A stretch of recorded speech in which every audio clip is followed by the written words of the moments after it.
Hello everyone, I'm Captain Logan. And I'm Vince. And it's time once again to recommend things. Vince, what do you recommend today, sir? Today, I am recommending a CD. A CD that I checked out from Why Not Library. So I first heard about this band called the Carolina Chocolate Drops because I was listening to thebluesmobile.com. You know, Dan Aykroyd has his radio show that he does as Elwood Blues. I want to say you recommended that website once. I did.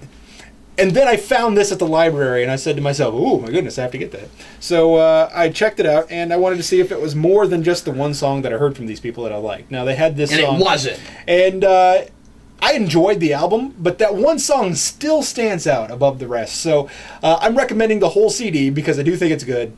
But the song that I liked the most on here is called No Man's Mama. And so this is a folk album, so it's kind of a bluesier kind of folk, and sometimes it's very a folkier kind of folk. And folksier? Folkier? Folksier. I think that's the dictionary way to spell I think you have to add an S. Say that, yeah, yes. So I think this stuff is really interesting, and what really strikes me about most of the songs in here is that it's this beautiful, melodic, effortless way of singing. It's not forced. But it's pretty. And what's interesting to me is that these are a bunch of natural musicians. It feels like that just came together and created a band and made some songs, and they don't have to try super hard. Like, there are some people that you're like, man, you're breaking a sweat to hit that note. And these people are out here like, let's make some good music. And it's very folksy, but that's not a bad thing. Is it like super mellow, or? It's mostly mellow. Some of it feels extremely rural, and then others feel like it's been influenced by rock a little bit, and a little bit, not too much. It's still very folk. And but there are certain tropes that they do in these things where they'll hit higher notes or maybe harder notes, and I have trouble distinguishing between blues influence, rock influence, but at its core, it's still an older style of music. It's still something that you would expect to come out of heck, I don't know, turn of the century, 30s, 40s. Oh, okay. Well, you said folk, so I wondered just very folk. How far back, yeah. And that's the thing, though, is that these guys, I don't know if they're trying to emulate this style of music or if this is something that they grew up with and that they love, but it's not a band of particularly old people, and I find this really interesting. Banjo, spoons, these guys play a lot of different things that you don't hear in modern music, and I really enjoyed them. So Carolina Chocolate Drops, and the album is called Leaving Eden, and it was put out in the year 2012, way back when the world ended. So remember that?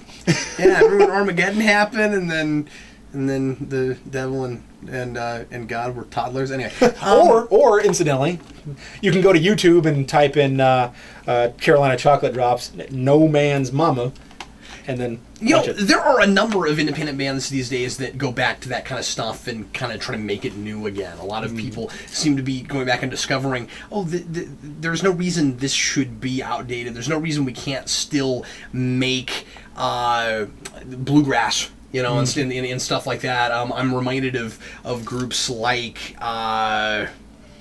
I can't remember the name of that band right now. There's a band I like a lot that does that that broke up for a while and finally came back together. On the tip of my tongue, it'll come back to me. But I also thought of Waterdeep while you were talking about that. I don't know if you've heard that band. I'll play some of them for you. They're pretty great. Oh, you know what? I played some of them for you on the trip.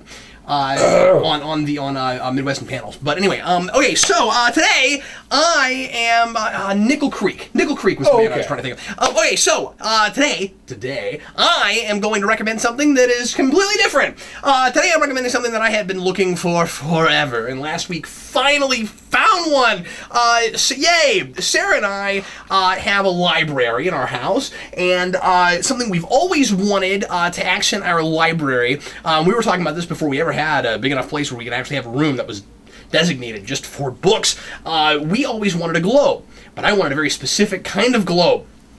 I always insisted when I got a globe that it would be black and that it would be on a stand that would stand on the ground. And I would occasionally find black ones, but they'd be like the kind that sit on counters, and they didn't have a stand. But finally, I found the globe I've been looking for. The globe of your dreams. So I'd like to thank the Academy. It's so classy looking, Vince. It's the Noir Globe Awards. Yeah, and yes, it looks a little bit noirish. This is sort of like what you would expect to be in like a detective's office in a black and white movie.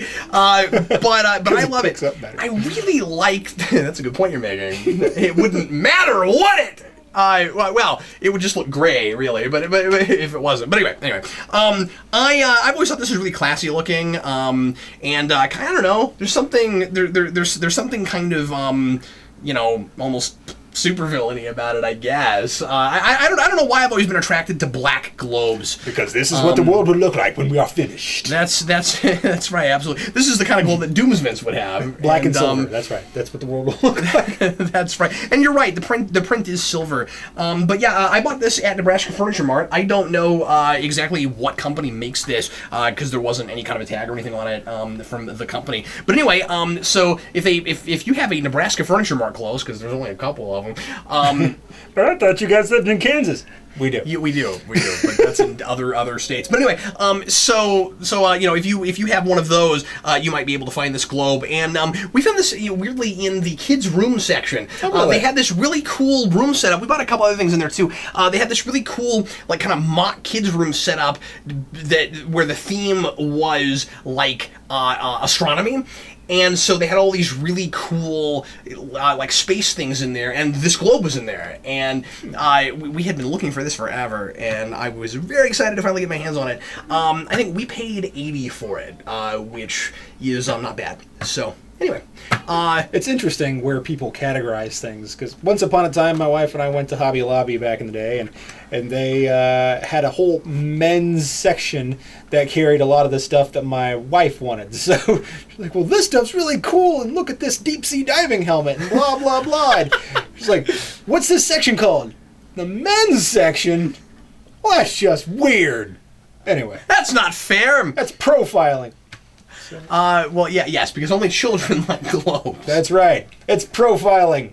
You know what else is profiling? Facebook. So there's certain things that I always feel like a good kind of family atmosphere kind of house would be remiss in not having. I think a globe is one of those things. I think especially raising kids, you gotta have a globe in your house, just so that your kids can figure out where things are and learn a little bit of something about geography. But I've also always thought that they're just really nice things to decorate with. Like there's certain rooms that just feel, like a library, just feel like there ought to be a globe in here. So, same way I feel about the kitchen, the bathroom, the bedrooms, and the living room. Oh yeah, you got a globe in your bathroom? Every house. Dead center. Not the geekiest thing I've ever recommended, but I was kind of excited about it because I had been looking for one and finally got my hands on one. So I think you should put bat symbols on the legs and keep it down here. I knew you were going to say that. Anyway, thanks everybody for watching. We sure appreciate it. We will recommend something for you once again next week. I am Captain Logan. And I'm Vince. See ya.